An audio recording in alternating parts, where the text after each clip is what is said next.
सजा दो घर को गुलशन सा, मेरे श्री राम आए हैं। श्री राम के चरणों में वंदन करते हुए आप सभी को राम राम। मैं प्रशांत सोलंकी स्वागत करता हूं आप सबका आपके अपने परिवार में। तो जैसे कि आप सभी जानते हैं, श्री राम अवध में आ रहे हैं और भव्य राम मंदिर हमारा बनने जा रहा है, जिसमें श्री राम की प्राण प्रतिष्ठा है दोपहर लगभग 12:30 बजे। आप सभी लोग उस टाइम पे पूरे उस प्रोग्राम को, उस फंक्शन को देख रहे होंगे। मेरी तरफ से मेरा भी कुछ पार्ट आपकी जिंदगी में बनता है कि आपकी इंग्लिश की जिम्मेदारी मेरी रहती है। तो प्राण प्रतिष्ठा को देख रहे हो उससे पहले जितने भी आपके रामायण या राम जी से रिलेटेड शब्द हैं जो कि आपके एग्जाम में आने की संभावना रहती है या जो कि आप डेली लाइफ में भी यूज करते हैं, उन सभी शब्दों को मैं आपको पढ़ाऊं, मैं आपको सिखाऊं। उन शब्दों को पढ़ाने का इससे और अच्छा तरीका क्या हो सकता है कि क्यों ना भगवान श्री राम की बचपन से लेके आगे तक की कहानी को हम लेके चलें, उस कहानी को पढ़ें और उस कहानी के माध्यम से ही आपको बहुत सारे शब्द याद करा दिए जाएं। तो सबसे पहले मैं आप सभी लोगों से रिक्वेस्ट करना चाहूंगा कि जल्दी से एक बार सभी लोग कमेंट बॉक्स में लिखेंगे जय श्री राम, और साथ ही साथ में भाई भगवान श्री राम का नाम लेके इस वीडियो को जितना ज्यादा आप दूर तक फैला सकते हैं जरूर फैलाइए। जहां जहां आप शेयर कर सकते हैं जरूर शेयर कीजिए। आप सभी लोगों की सारी जरूरतों को ध्यान में रखते हुए मैं लगातार आप सभी लोगों के साथ में जुड़ा रहा हूं। आपका बड़ा भाई होने के नाते, आपका छोटा भाई होने के नाते, आपका दोस्त होने के नाते, आपका टीचर, आपका मेंटर होने के नाते मैं हमेशा आप सभी लोगों के साथ में जुड़ा रहा हूं और इसी प्रकार से मैं लगातार आपके साथ में जुड़ा रहूंगा। तो जल्दी से एक बार वीडियो को भाई शेयर जरूर कर देंगे श्री राम का नाम लेके। तो भाई आज की जो हमारी वीडियो है, इस वीडियो के थ्रू हम भगवान श्री राम के बचपन से लेके आगे तक की कहानी को हिंदी में पढ़ते हुए उन शब्दों का, जो हिंदी के शब्द हम हमेशा से जानते आए हैं, उनका इंग्लिश में हम क्या बोलते हैं उनको ये आपको बताते हुए चलेंगे। थोड़ी सी वीडियो लंबी हो सकती है लेकिन वीडियो को पूरा जरूर देखिएगा, लास्ट तक देखिएगा, आपको अच्छा भी लगेगा और आपको सीखने को बहुत कुछ मिलेगा। एक बात मैं पहले ही कहना चाहूंगा कि वैसे हमने कोशिश की है कि सारी की सारी चीजें अपनी कहानी में सिर्फ वो रखें जो कि हर जगह पे सभी लोग एक्सेप्ट करते हैं, लेकिन फिर भी अगर कहीं पे कहानी में छोटी मोटी कोई मिस्टेक हमसे रह जाती है तो हमें माफ कीजिएगा, क्योंकि हमारा मेन टारगेट यहाँ पे आपको इस कहानी के थ्रू, श्री राम जी के जीवन की कहानी के थ्रू कुछ वोकैबुलरी याद कराना है। तो वही उसी टारगेट तक हम अपने सीमित रहेंगे। तो शुरुआत करेंगे भाई, और इस कहानी की शुरुआत होती है बेसिकली, आप जानते हैं कि जो रामायण लिखी है, जो सबसे ज्यादा प्रचलित रामायण है वो है महर्षि वाल्मीकि जी की रामायण। तो महर्षि वाल्मीकि जी के अनुसार भगवान यानी कि लॉर्ड, और जो महर्षि होते हैं उनको हम बोल देते हैं सेंट बोल सकते हैं, प्रीस्ट बोल सकते हैं, ठीक है। तो अनुसार भगवान यानी कि लॉर्ड श्री राम का जन्म त्रेता युग, युग को मेरे भाई बोलते हैं एरा, ठीक है, एरा बोल देते हैं इसको, चैत्र मास के शुक्ल पक्ष की नवमी को हुआ, यानी कि 9वें दिन हुआ था। ये शुक्ल पक्ष क्या होते हैं, कृष्ण पक्ष क्या होते हैं, जो हमारा हिंदू कैलेंडर जिसको बोला जाता है उसमें 2 पखवाड़े होते हैं, 15 दिन एक और 15 दिन एक को शुक्ल पक्ष बोला जाता है और एक को कृष्ण पक्ष बोला जाता है। अयोध्या नरेश यानी कि अयोध्या के राजा श्री दशरथ जी जो थे, देखो किंग बोलते हैं नरेश को, वैसे इसको एम्परर वगैरह भी हम बोल देते हैं, बाकी किंग ठीक है, कि 3 पत्नियां थीं। अब एक से ज्यादा पत्नियों की जो प्रथा होती है उस प्रथा को पॉलीगैमी के नाम से जाना जाता है। किस नाम से जाना जाता है? पॉलीगैमी। और जहां पे एक ही पत्नी की प्रथा होती है उसको मोनोगैमी के नाम से जाना जाता है, और अगर एक से ज्यादा पतियों की प्रथा हो उसको पॉलीएंड्री के नाम से जाना जाता है। तो ये वर्ड्स आपको पता होने चाहिए। सो पॉलीगैमी यानी कि कौशल्या जी थी, कैकेयी जी थी और सुमित्रा जी थी। भगवान श्री राम विष्णु के 7वें अवतार थे। अवतार को बोला जाता है इनकारनेशन, ठीक है, क्या बोला जाता है? इनकारनेशन। सो इनकारनेशन थे, अवतार थे। तो भगवान ये माने जाते हैं। त्रेता युग में राक्षसों को डीमन बोला जाता है, डीमन। सो राक्षस यानी डीमन के अत्याचार, अत्याचार यानी कि उनकी क्रूएलिटी, उनका अत्याचार बहुत ज्यादा बढ़ गया था, क्रूएलिटी बढ़ गई थे, इससे सभी पीड़ित थे यानी कि सभी एफ्लिक्टेड थे, ठीक है, क्या थे? एफ्लिक्टेड थे।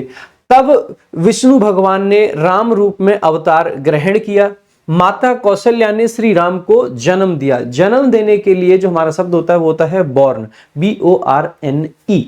जब किसी का जन्म होता है तो हम कहते हैं ही वॉज बॉर्न, BORN। और जब कोई जन्म देता है तो BORNE। ठीक है, तो ध्यान रखेंगे। कैकेयी ने भरत को तथा सुमित्रा ने 2 जुड़वा बच्चों यानी कि लक्ष्मण जी और शत्रुघ्न जी को जन्म दिया।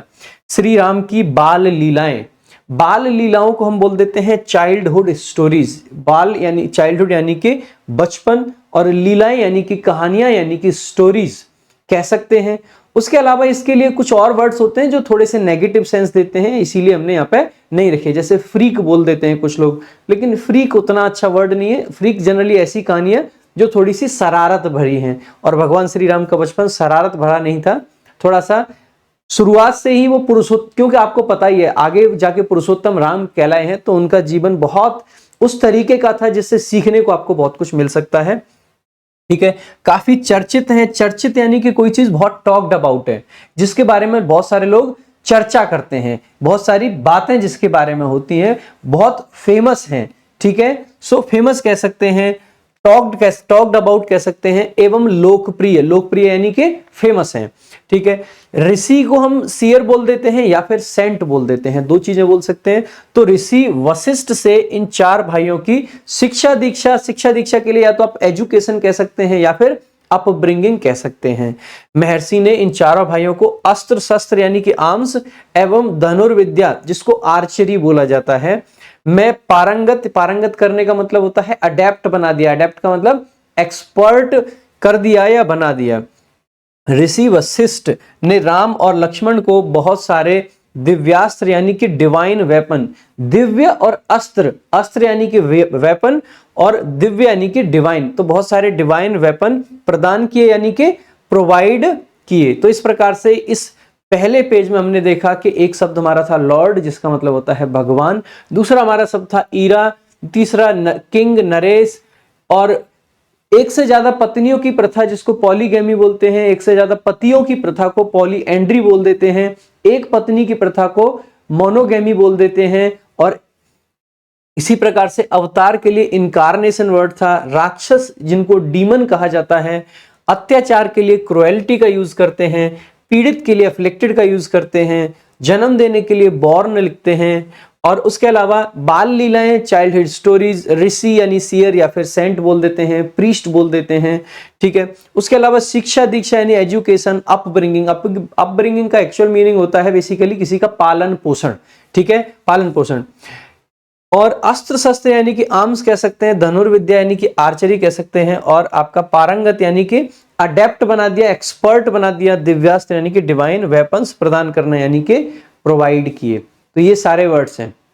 वोकैबुलरी एक बहुत इंपॉर्टेंट पार्ट होता है भाई, आपकी एग्जाम में बहुत ज्यादा जरूरी होता है, और आप सभी जानते हैं कि हमारे इसी चैनल पे एक सीरीज चल रही है, वोकैब वंडर्स पे एक सीरीज चल रही है, जिस सीरीज का नाम है वोकैब संजीवनी एक्सप्रेस, जिसकी क्लास रोजाना सुबह 10 बजे आती है। वीक में 5 दिन हम एक एक पेज लेके वोकैब संजीवनी का आपको पढ़ाते नहीं, याद कराते हैं, ट्रिक्स के माध्यम से, बाकी सारे माध्यम से, जिस भी तरीके से स्टोरीज बना के अलग अलग तरीके से, तो वो हम कराते रहते हैं आप सभी लोगों के लिए। तो उस क्लास को जरूर देखा करें। साथ ही साथ में वोकैब वंडर्स पे आपको डेली बेसिस पे कुछ कुछ शॉर्ट्स मिलते रहते हैं, कभी हंसाने के माध्यम से तो कभी कुछ सिखाने के माध्यम से, किसी न किसी तरीके से आपको फनी वे में इस तरीके से कुछ शॉर्ट्स दिए जाते हैं जिससे कि आपको चीजें याद हो जाएं। इस चैनल का जो नाम रखा गया है वोकैब वंडर्स, इसका मतलब ही है कि वोकैब के अंदर जो वंडर्स हैं उनको खोल के ये चैनल आपके सामने लेके आ रहा है। जब हम वोकैब संजीवनी एक्सप्रेस की क्लास ले रहे होते हैं, लगभग 30 मिनट की एक क्लास होती है डेली, और उसमें हम बहुत सारे वर्ड्स आपको सिखा देते हैं, याद करा देते हैं। उसमें मैं बार बार भी कहता हूं आपसे कि देखिएगा, इस क्लास में मेरा जो टारगेट होता है वो ये होता है कि शब्द को आप देखो और शब्द के अंदर से मीनिंग को निकाल लो। यही होता है ट्रिक के माध्यम से याद कराना, और इसी तरीके से मैं याद भी कराता हूं। फिर शाम को टेलीग्राम पे हम क्विज के माध्यम से आपको उसका रिवीजन करा देते हैं, और वीकेंड पे उसका टेस्ट होता है हमारे एप्लीकेशन आरजी विक्रमजीत ऐप पे। तो जिसकी वजह से आपको सारी की सारी चीजें रिवाइज बार बार हो जाती हैं और आपकी वोकैबुलरी की समस्याओं का समाधान है। तो जब जिस चैनल पे आप सभी लोगों के लिए इतना सब कुछ किया जा रहा है, तो उस चैनल को आप क्यों लाइक, शेयर और सब्सक्राइब ना करें। सभी बच्चे चैनल को ज्यादा से ज्यादा सब्सक्राइब करें और भाई आज श्री राम का नाम लेके जितना ज्यादा इस चैनल को शेयर कर सकते हैं प्लीज कीजिएगा। बढ़ेंगे भाई अपने अगले पेज की तरफ। अगला हमारा पेज है, उनकी शिक्षा पूर्ण होने के पश्चात विश्वामित्र इन भाइयों को राक्षसों का वध करने के लिए लेकर गए। आपने सुना ही होगा जो रामायण है मन का 108, विश्वामित्र मुनीश्वर आए दशरथ भूप से वचन सुनाए, संग में भेजे लक्ष्मण राम पतित पावन सीताराम, वन में जाए ताड़का मारी चरण छुहाए अहिल्या तारी, ऋषियों के दुख हरते राम पतित पावन सीताराम। तो विश्वामित्र जो हमारे मुनि थे वो आए हमारे और इन भाइयों को राक्षसों का वध करने के लिए लेकर गए, यानी कि लक्ष्मण और राम जी दोनों गए वहां पे। और तब ताड़का और सुबाहु तथा अन्य राक्षसों का अत्याचार बढ़ गया था। सभी ऋषि मुनियों ने विश्वामित्र के आश्रम में आकर प्रार्थना की, गुहार लगाई। गुहार लगाना यानी कि प्लीड करना। एक और आपका वर्ड होता है गुहार के लिए, क्लेमर। क्लेमर का मतलब जनरली होता है शोरगुल करके थोड़ा सा कुछ मांग करना, तो क्लेमर यहाँ पे उतना अच्छा नहीं है। तो प्लीड करने का मतलब है रिक्वेस्ट करना, हाथ जोड़ के विनती करना। उन्होंने विनती की कि प्लीज हमें इन राक्षसों से बचाएं भगवान। तो उन्होंने विश्वामित्र ने इस संकट यानी कि पेरिल से बचाने के लिए यानी कि सेव करने के लिए राम और लक्ष्मण को राक्षसों का संहार को आप कार्नेज कह सकते हो, संहार को आप किलिंग कह सकते हो, यानी कि मारने के लिए, बेसिकली उनको खत्म करने के लिए, उनको इरेडिकेट करने के लिए, उनको एक्सटर्मिनेट करने के लिए भेजा। राम और लक्ष्मण बिना चूके ताड़का और सुबाहु नामक राक्षसों को मार गिराया, यानी राम जी ने और लक्ष्मण जी ने बिना चूके ताड़का और सुबाहु को गिरा दिया तथा ऋषियों का उत्थान किया यानी कि रीजेनरेशन किया। रीजेनरेशन का मतलब है जो चीज संकट में घिरी हुई है उसको संकट से बाहर निकालना। सो रीजेनरेशन किया। मिथिला में उस समय स्वयंवर चल रहा था। मिथिला यानी कि जो जनकपुरी था, आपने सुना भी होगा, जनकपुरी रघुनंदन आए नगर निवासी दर्शन पाए, सीता के मन भाई राम पतित पावन सीता राम। ठीक है, रघुनंदन ने धनुष चढ़ाया सब राजाओं का मान घटाया, सीता ने वर पाए राम पतित पावन सीताराम। तो मिथिला में उस समय स्वयंवर चल रहा था। विश्वामित्र अपने चारों शिष्यों समेत मिथिला के स्वयंवर में पधारे, वहां पे गए। ठीक है, विजिट किया उस जगह पे। वहां राम ने शर्त, यानी शर्त को कह सकते हैं टर्म्स एंड कंडीशंस कह सकते हैं। वैसे शर्त के लिए एक शब्द होता है बैट लगाना, वो शर्त अलग होती है कि चल ले लगा 5-5 रुपए की शर्त, 100 रुपए की शर्त अनुसार। शिव धनुष जो था, धनुष को बो बोल देते हैं, बाकी धनुष के लिए एक शब्द और होता है आर्क, ARC, वो भी यूज कर लेते हैं। पर केवल प्रत्यंचा यानी कि जो धनुष की जो डोरी होती है जिसको इंग्लिश में बोल देते हैं बो स्ट्रिंग, ही नहीं चढ़ाई बल्कि उसे तोड़ भी दिया। उस धनुष को इस तरीके से उन्होंने उठा के प्रत्यंचा चढ़ा दी, तोड़ दिया धनुष को। राम के साथ सीता तथा सीता की 3 बहनों के साथ भरत, लक्ष्मण और शत्रुघ्न का विवाह संपन्न हुआ। विवाह यानी कि वेडिंग। जनक पुत्री सीता दशरथ की पुत्र वधु, यानी कि जो दशरथ जी थे उनकी पुत्र वधु को बोल देते हैं डॉटर इन लॉ, बनकर अयोध्या पधारी। सभी बहुत खुश थे। खुश के लिए एक वर्ड होता है हैप्पी, तो लिखते ही हैं हम। ठीक है, एक वर्ड होता है कॉक का हुप का मतलब बहुत ज्यादा एक्साइटेड, खुश पूरे तरीके से। देखिएगा, मैं यहाँ पे कोशिश कर रहा हूँ कि ट्रिक वगैरह नहीं बताऊं। इस कहानी के माध्यम से हम इसलिए पढ़ा रहे हैं क्योंकि ट्रिक ना बतानी पड़े। थोड़े से शब्द रिलीजियस टाइप के हैं, और अगर शब्द रिलीजियस होंगे मेरे भाई, वहां पे ट्रिक वगैरह लगाने में कोई किसी की भावनाएं आहत ना हो जाए, इसीलिए मैं बिना ट्रिक के पढ़ाने की कोशिश कर रहा हूँ।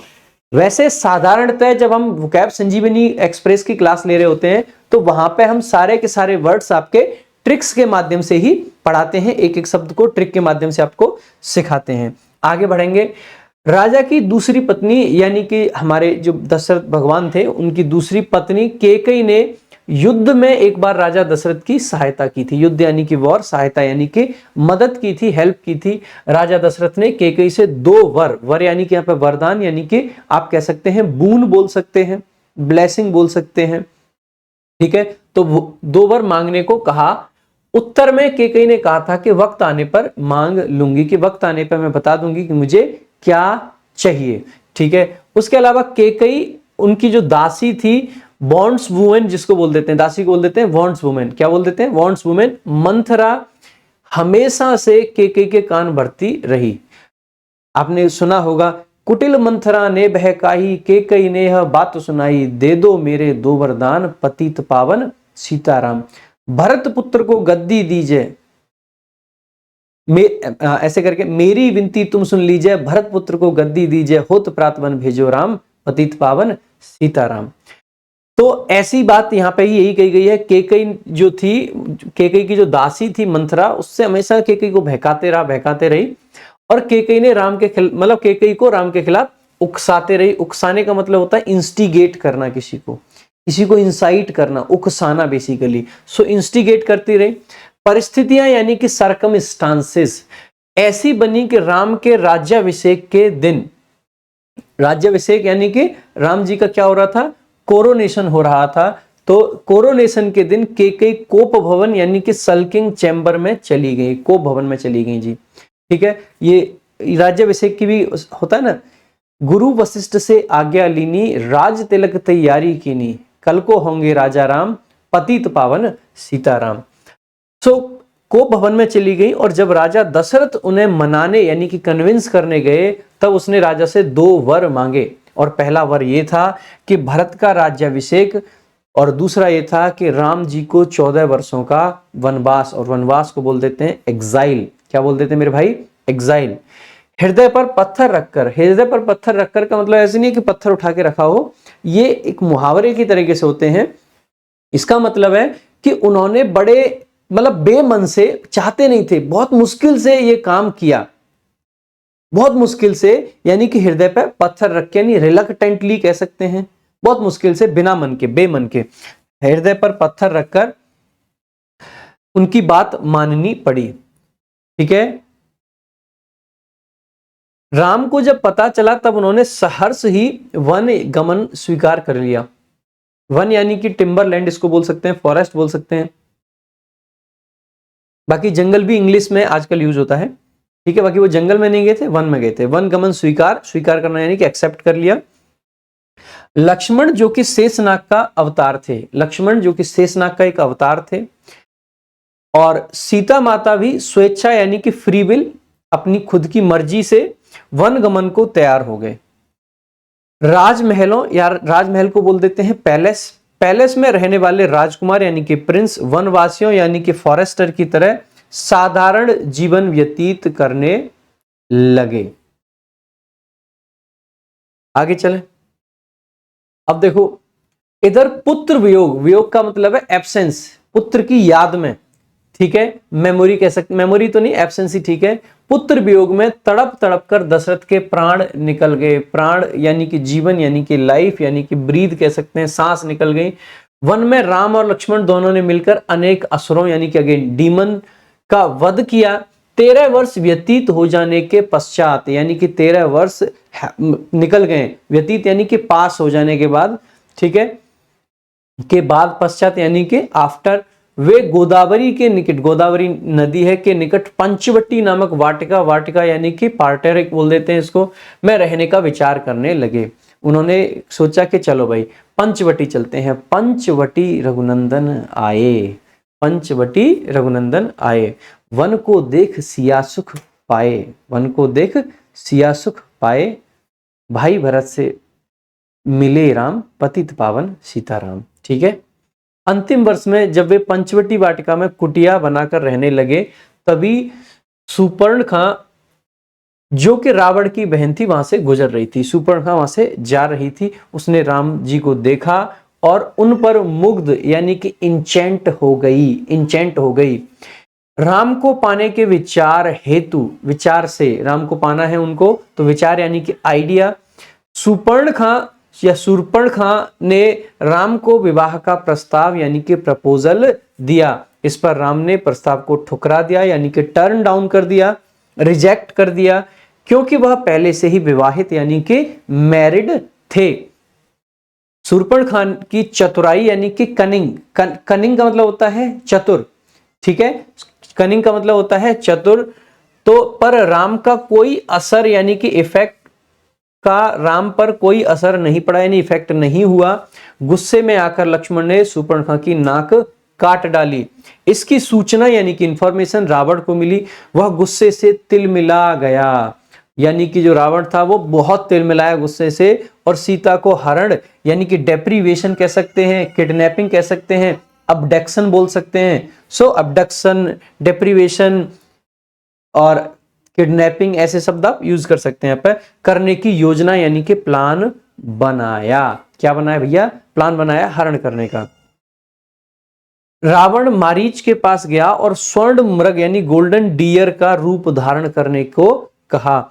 अपने कुटिया से स्वर्ण मृग को देखकर सीता माता मोहित यानी कि फैसिनेट हो गई। क्या हो गई जी? फैसिनेट हो गई और उसे लाने की जिद यानी कि ऑब्स्टिनेसी कह सकते हैं। ऑब्स्टिनेट वो पर्सन जो जिद्दी होता है, ऑब्स्टिनेसी यानी कि जिद कर बैठी। तो इस प्रकार से ये कहानी आपकी आगे बढ़ी राम जी की और सीता जी की। मैं फिर कहूंगा अगर छोटी मोटी भाई आपके भाई से कोई गलती हो रही हो तो माफ करना।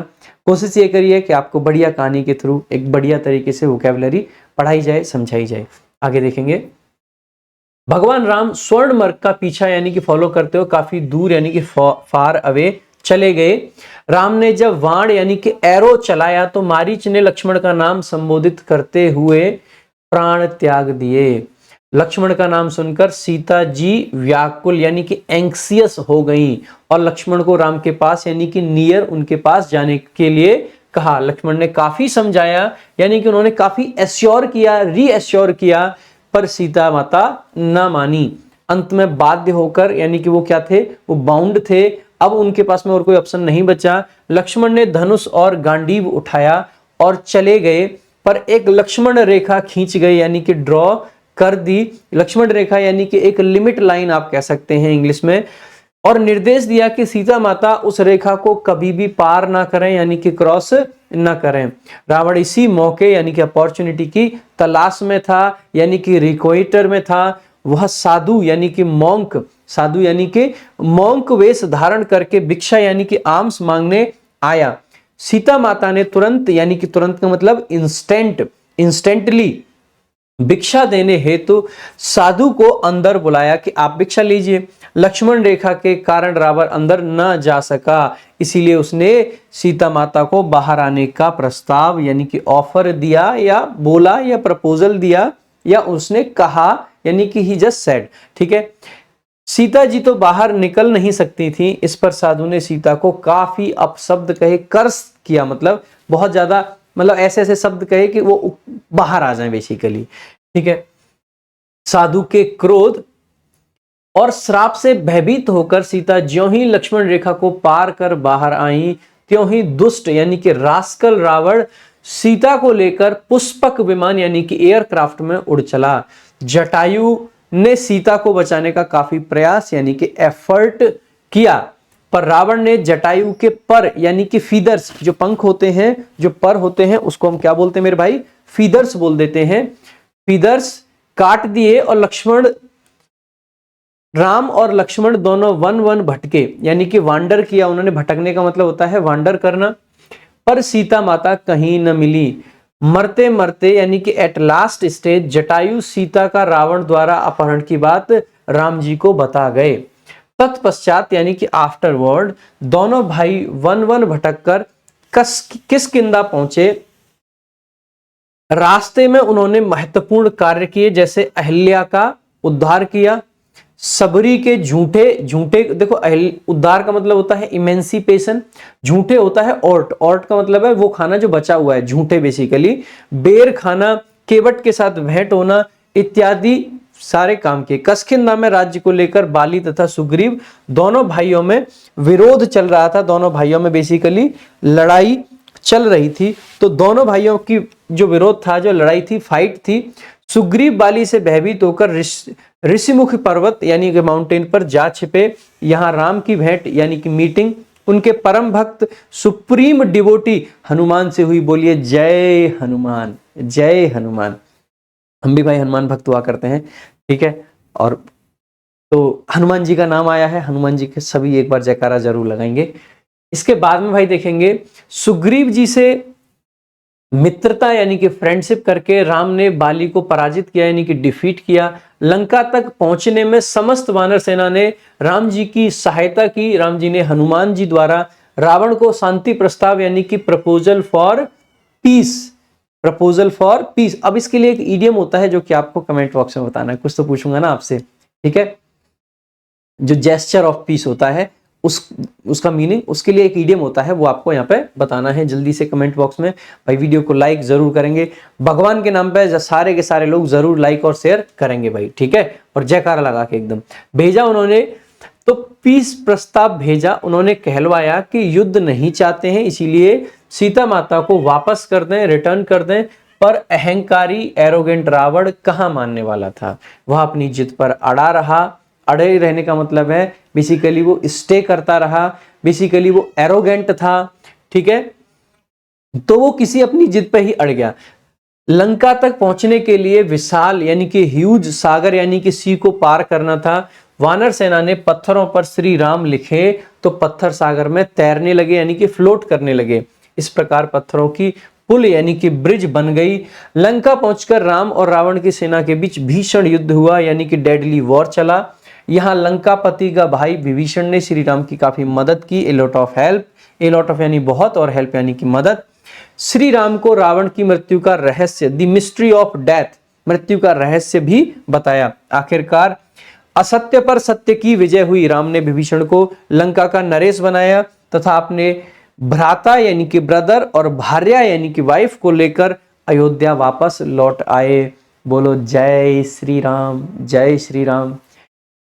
इस प्रकार से भाई हमने बहुत शॉर्ट में रामायण की पूरी कहानी आपको समझाई, आपको पूरी कहानी पढ़ाई और इसके सारे आपको काफी सारी वोकैबुलरी याद कराने का भी प्रयास किया। इसकी पीडीएफ आपको टेलीग्राम चैनल वोकैब वंडर्स पर मिल जाएगी। साथ ही साथ में भाई जो लोग, मैं फिर कहूंगा कि आप किसी भी एग्जाम की तैयारी कर रहे हैं, चाहे आप 9वीं 10वीं 8वीं क्लास में हैं, 12वीं क्लास में हैं, 11वीं क्लास में हैं, या आप किसी भी ऐसे एग्जाम की तैयारी कर रहे हैं जिसमें इंग्लिश थोड़ी सी भी आती है, तो वोकैबुलरी वहां पे जरूर आती होगी। और वोकैबुलरी की सारी समस्याओं का समाधान करने के लिए हमारी एक सीरीज है वोकैब संजीवनी एक्सप्रेस, जिसमें हम ये वोकैब संजीवनी अपनी जो किताब है इसको पूरी के पूरी ट्रिक के माध्यम से याद करा रहे हैं। सारी चीजें आपको याद करा दी जाएंगी। कुछ बच्चे बैच वगैरह के बारे में पूछते हैं, तो ये हमारा इंग्लिश वीओडी बैच है आरजी विक्रमजीत ऐप पे। इस बैच के अंदर इतनी सारी खास बातें हैं, आप देख सकते हैं।